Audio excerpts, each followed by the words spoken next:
good evening or good morning, whatever. It's been on Twitter a lot today looking at developments in terms of the Lucy Letby story case. A hell of a lot's going on. This is just a general ramble. You got like Judge Rinder has waded in now and started saying some things that he thinks there's a lot of problems with this case. A really good article, another article from Felicity Lawrence in The Guardian the other day regarding the notes that were Lucy Letby's notes that were used to damn her by the prosecution and the police, as being notes that were sort of encouraged. She was encouraged to make notes as part of the sort of occupation. I think it was via occupational health through the Countess of Chester Hospital, where she was, still employed, and they were sort of helping her deal with the situation, and encouraging her as a sort of self-reflective practice to talk about her feelings, and then the police pounced on those and jumped in there and used them to attack her with them. I mean, how vile is that? How absolutely disgustingly vile is that? But there's nothing that's beneath them. There's nothing that is beneath them. I know I saw those notes the very first time I saw them. I knew what they were. It's obvious what they are. It's somebody in great distress at being victimised. It's a victim. It's a victim. It's a victim talking, trying to make sense of the appalling, horrible, Kafkaesque world she's been thrown into. The turmoil, the inner turmoil, the fear, the anger, justifiable anger, justifiable fear, justifiable utter confusion, self-recrimination that isn't warranted in any way at all, but that she's been punished all the time. I think I mentioned this concept in other videos, this Kafkaesque concept of somebody who's being punished for no reason, somebody who's innocent being punished. And the concept is that they seek their crime to make sense of what's happening to them. They're seeking their crime. So it's like this constant self-reflection about, well, what did I do wrong? Did I do anything wrong? In other words, did I mess up as a nurse in some way? And no, she never did. Obviously not. I mean, they never found anything at all. Then they were going to pay for her further training, to do a master's course and further high-level training at level 3 units by way of an apology for the bullying she'd received from Jayaram, Breary, Gibbs and Dr. B, and perhaps others as well, and the atmosphere that they'd created probably with other people, that's the Whispering campaign. So things are going really, really well. People are saying, well, yeah, if it was known, as has come out in the Guardian article, about the genesis of these notes, and even if it hadn't been connected to anything to do with any formal counselling process or anything via occupational health or anything, it wouldn't matter. Even if it was just her own idea to get stuff out of her mind and out of her sort of the impingement of all that stress to get it onto paper, that wouldn't have mattered any. That would have been just as legitimate. Nobody should have had sight of those notes except for anyone that Lucy Letby would have wanted to see them, and in all likelihood would have wanted nobody to see them apart from herself. They were a tool of sort of self, I wouldn't say healing exactly, but just trying to weather the storm she's in. But a lot of people are saying, well, why the hell didn't the defence? Why the hell didn't the defence call the person? Can't remember her name now. Person from occupational health. She's mentioned in the notes. Is it Berger or something like that? I can't remember the name. Sorry, I was just looking on the screen.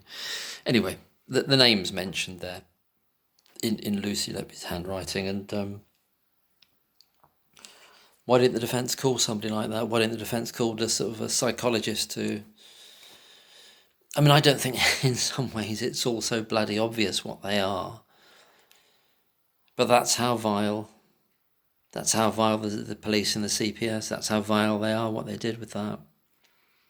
I heard some reference, and it was quite new to me, that they were, I think the expression was, it was tiny boy, and it was a nickname for a dog that Lucy Letby had in a family home, in a parent's home. I think it was Tiny Boy. And the police were looking for that, as thinking that might be a code for one of the quote unquote murders she did. So they're sick. They're sick and twisted and very, very thick and devious and dishonest and dishonourable, the police. I'm not saying every officer, I'm talking about this Operation Hummingbird. All of them in that. Especially this Hughes creature and the other ones who are running it. But all of them, they're all jumped on the train, didn't they? And the thickest group of vilest, slimiest, thickest, weirdest bunch of creeps you could possibly imagine, concocting every possible way they can think of to undermine your reality and destroy your life. And that's what they were doing for years, while getting loads of money in overtime for doing it. And thinking they got all the glory now. But it's going to backfire on the bastards. What else was I going to say? Yeah, lots of articles coming out, lots of people. It's there's more in the wings. There's definitely more in the wings. I've heard some other things that I can't really share, but it's just in broad terms. There are more people working on projects and in terms of sharing information in the near future. Just made another Freedom of Information request yesterday in terms of, you remember this Pseudomonas aeruginosa, and the fact it was found on the taps in late 2015, in December 2015, I think November and December, and then you got this spike of 3 deaths in January 2016. Well, I don't think they'll give me an answer, but I sent a very specific request, a further request about this, to ask whether, the neonates, the babies, were actually tested themselves, and if so, were any found positive for that over the whole 2 years. I'm not sure they will share that. They might try to say, oh, well, it's part of their general way of rebuffing any of these requests, is to say, oh, well, there's ongoing investigations. But it wasn't specific to any particular so-called case or individual child. So it's just a generality of, were there any tests done? If so, how many were positive across those 2 years? It just inches it further, that because there was this protocol ongoing there that we've heard of, and we've had proof of that from people that have shared that with journalists already. There was an ongoing protocol during that time to treat all neonates as though they were infected, but they couldn't do that. They didn't have the facilities to do that. They couldn't do the barrier nursing, i.e. keep essential separation between the patients, the little babies, because the space wasn't there. That the incubators were way too close together anyway, irrespective of whether there was a pathogens on the ward, just anyway, it was just overcrowded. And that was made very clear, and it was in the RCPCH report about equipment being in the corridors and just sort of like jamming up the place. So all that was going on. Trying to think if there's anything else to mention. Oh yes, just the thing. I just you're getting these absolute arseholes coming up on Twitter now and again. Often they're connected to the legal profession in some way. They're a part of some separate little legal grouping, or they're part of some magazine to do with law or something. I'm not saying everyone involved in that world, but there's certain ones are coming forward saying, I can't believe, there was one today, goes, it's staggering how all these people are making comments about what the jury heard over 8 months and what the Court of Appeal have denied, as though these are infallible systems rather than a complete and utter basket case of a system. Oh, we've got to let, and somebody else I just replied to there, I'm sick to death of them. It just goes, it's not a perfect system, but it works. Well, if you were on the sharp end of it, where it's just sent you down for something you've not done, you won't be feeling it works then, will it? On what basis are you saying it works? And I know not any system isn't going to be absolutely perfect, but it doesn't want to have the checks and balances to allow for the fact that it's obviously imperfect anyway, and it's much worse than imperfect. It's absolutely a corrupt cesspit run by people who don't give a fuck about the truth, don't give a fuck about justice. They don't. I'm not saying, I think there are individuals that would go against that grain, but they're few and far between. For most of them, that's why you get these characters coming out the woodwork now saying things like, oh, it's, we can't, they're sort of protecting the system that feeds them, aren't they? They're protecting that system that feeds them and gives them the status. So there's these the kind of bottom feeders of that world coming out and saying, oh, we've got to abide by what the jury has said. No, we don't. It's a bloody obvious miscarriage of justice. To quite a few of us, and an increasing number, it's been a bloody obvious miscarriage of justice from day one. From well back into the trial, and for other people even before the trial, but certainly during and just after the trial of last year. It's utterly unbelievable. It always has been. The people are saying, oh, we've got to consider what the learned judges said at the Court of Appeal. Now, you look at that bloody appeal. There's a guy on Twitter, John Sheldon, I think, is really good, and he's taking it apart bit by bit. And it's just a tapestry of crap, and it's sneaky and devious, just little ways to just avoid. If they void any possibility of considering the truth of the matter and just sticking to little ways that they can just say no. It doesn't matter what the truth is to them. And how can that be? How do they live with themselves? How do they sleep at night? Can we answer that question? Who are these people? And why are they there? And why have they been picked to do those jobs? And why was Goss picked? Why was Goss picked to do that job? The guys are falling asleep some of the time, and then giving directions to the in that second trial this year to say, well, on the one hand he says, well, yeah, don't look at anything that isn't anything to do with this particular case. Don't consider anything outside of it. But by the way, you can take into account all the convictions that have already been. So come on, there's just totally weighted, got the image of the scales. He's not putting a little weight on it. He's like jumping up and down on it. He's making it like that. That's what he's doing to those scales, isn't the old Goss up there? So, God, yeah, I think it's really, really positive. There's a lot coming down. That there'll be a lot more coming down the pipe. There'll be a lot more. And apparently, there's a big uptake of people signing that letter that's going to the Prime Minister. I know it's unfortunate the Prime Minister is what it is or who it is, but nonetheless, it's going to that. It's going in that direction of asking for, and it requires it. This criminal justice system is a piece of crap, isn't it? I mean, come on. You're going to wait for like 10 years for the CCRC to get their arse in gear. I think I read something the other day, like most of the people working there are like working part-time from home. And just things like are left to moulder there for years and years and years. And then they even eventually, so they might refer something to the Court of Appeal, and then they hold it for years, like they did with Colin Norris's case. 3 or 4 years, they hold it before they... What? Oh, they take a lot of time when it's someone else's life. It's got to be deliberate.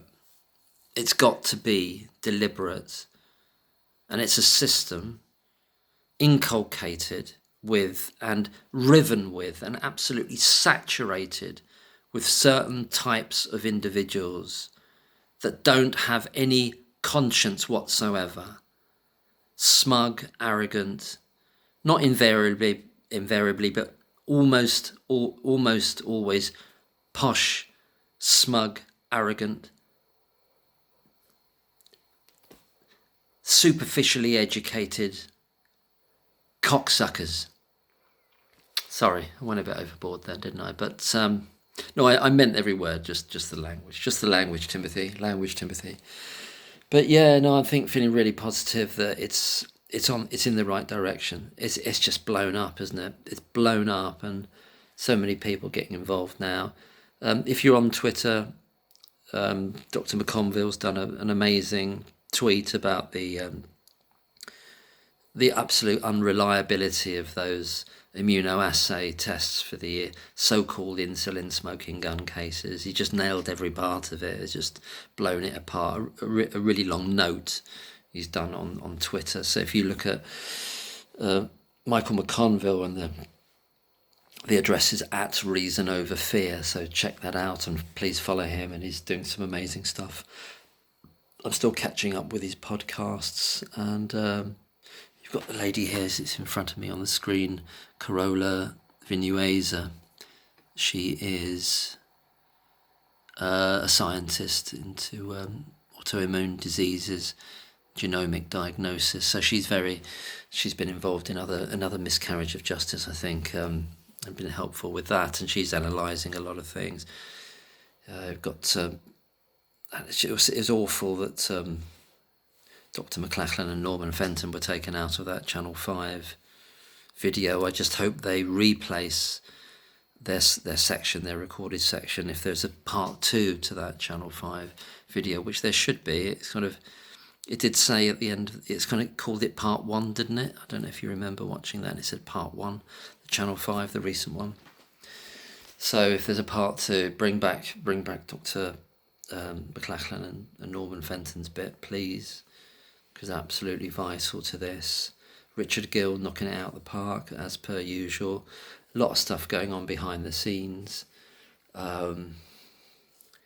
Definitely a lot of things to be coming down the pipe pretty soon, and the momentum is building. I think it's the 10th is when the inquiry, Thirlwall inquiry starts. People are saying, well, how on earth can you keep the same terms of reference for this Thirlwall inquiry now, after all this has been coming out very explicitly on a very big canvas, shall we say? How can you keep that? How can you continue as though it's nothing's changed in people's awareness? How can you do that? And just pretend as though that inquiry is just to find out, well, how can we be more effective in spotting quote unquote serial killers in the future, and why didn't we listen to the poor beleaguered consultants? How are you going to, what a fiction that is, what an absurdity, what a fiction, what a waste of money and time, what an insult actually to just continue with that. It's risible, it's a farce. So they've got to change it, they've got to adjust it.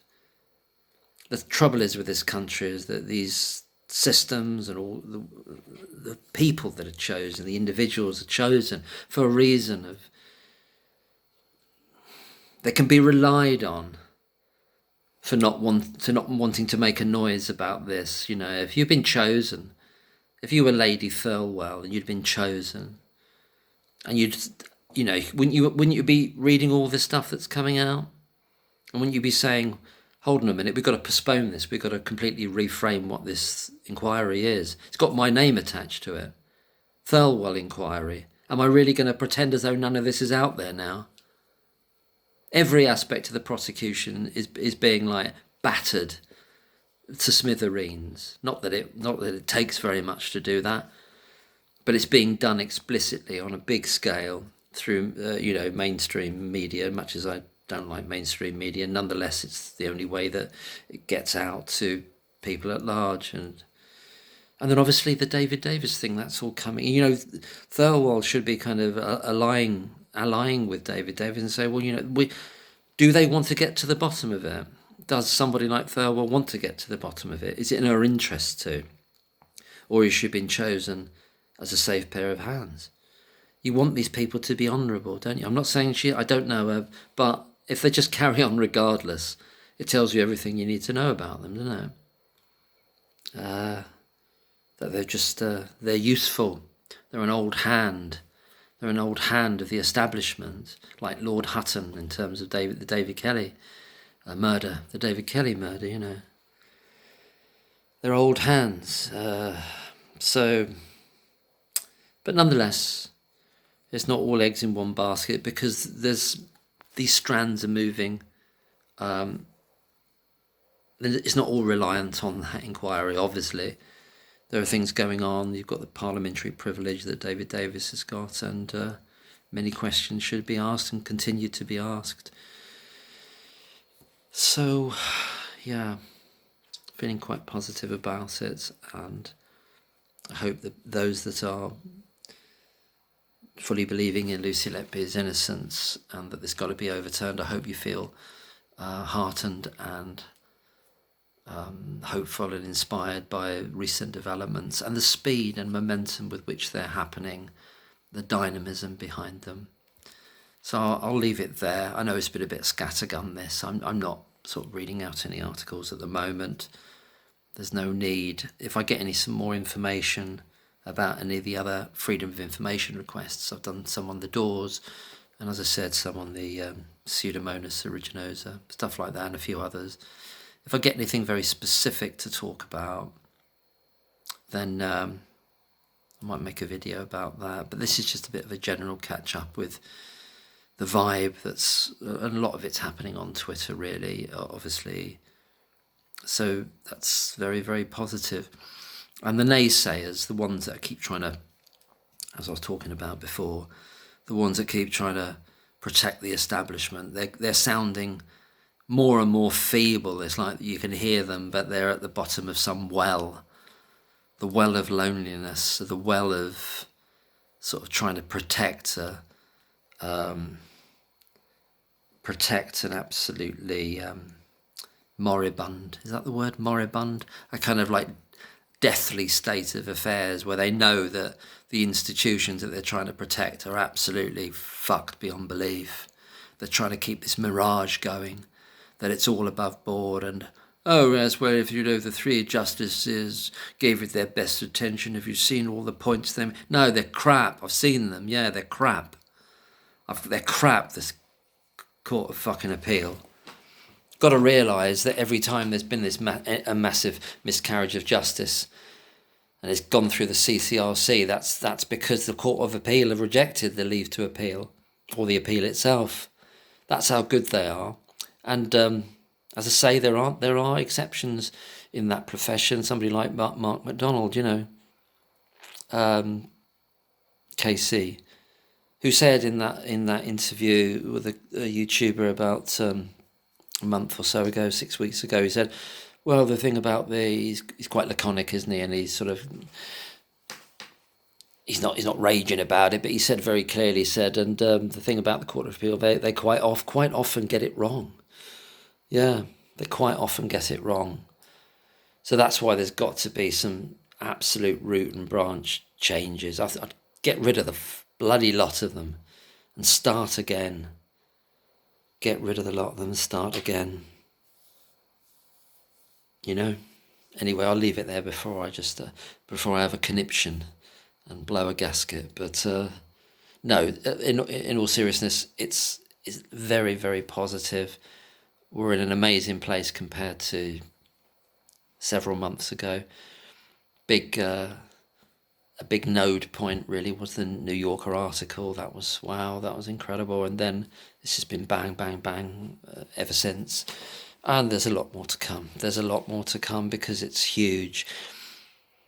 The fallout from this, when it becomes apparent and explicit to everyone what they did, why they did it, and what they've covered up, what they've done to the individual, Lucy Letby and her family and friends, and the lies that they've burdened those poor families with who've lost children to cover up, and the bottomless corruption of the police and CPS and this criminal justice system as a whole.